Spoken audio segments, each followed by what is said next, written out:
everyone, and Professor. My name is Vigajine Cherubin, and I will be discussing the Texas Tribune and New York Times article on the Texas power outage. The article by the Texas Tribune discusses the critical power failures in Texas during the February 2021 winter storm. Texas relies heavily on natural gas for electricity generation, especially during peak demand periods, but the infrastructure was not prepared for the extreme cold temperatures. The frigid weather caused significant disruptions across Texas natural gas operations and supply chains, leading to widespread power outages that affected millions of residents. Natural gas production plummeted as wells and equipment froze, and many natural gas fired power plants were forced to shut down or operate at reduced capacity. Unlike other states accustomed to severe winters, Texas power plants and gas systems lacked adequate winterization to withstand such harsh conditions. The resulting shortage of fuel made it increasingly difficult for power plants to maintain electricity supply. Furthermore, Texas has limited natural gas storage capacity, relying mostly on continuous production from fields such as the Permian Basin to meet the demand.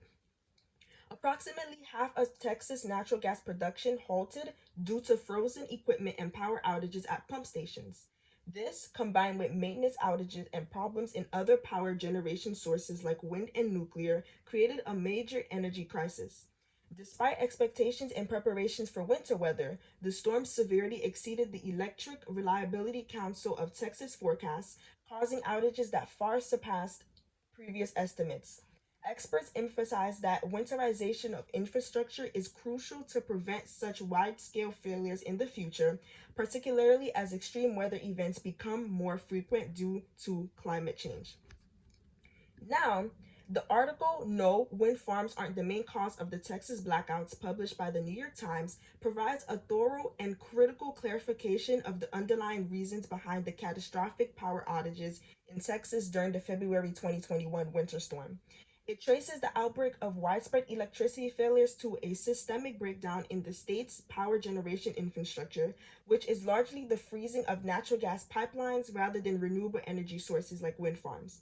At the heart of the crisis was an outstanding cold snap that caused temperatures to plunge to historic lows. This freezing weather significantly disrupted the natural gas supply chain, which is central to Texas electricity generation. Natural gas pipelines and production facilities froze, limiting the fuel available to generate electricity and causing a significant drop in output. This freeze in natural gas infrastructure was the biggest single contributor to generation shortfall, accounting for approximately 55% of the outages during the crisis period. Alongside natural gas, coal, and nuclear plants also faced severe disruptions.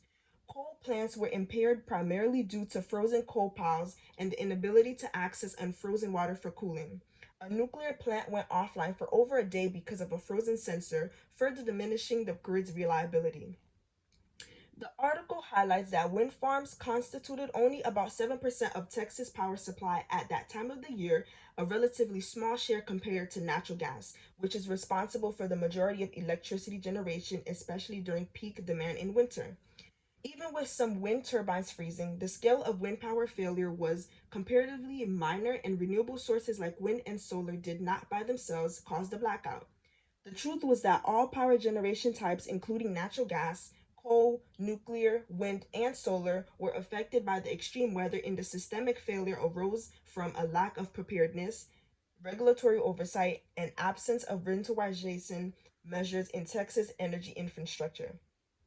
The article further explains that Texas operates in its own insulated power grid separate from the national grids, making it impossible to import electricity from neighboring states during emergencies. To conclude, the Texas Tribune article highlights that the state's heavy dependence on natural gas, combined with inadequate cold weather preparedness, led to the massive power outages during the storm. It underscores the urgent need for infrastructure improvements and strategic planning to better protect the Texas power grid from future extreme weather challenges. Likewise, the New York Times article calls for a focus on building resilient energy infrastructure capable of withstanding increasingly frequent and severe weather events.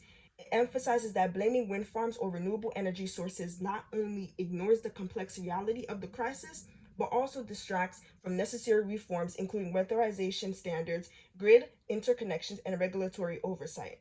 Thank you for watching my presentation.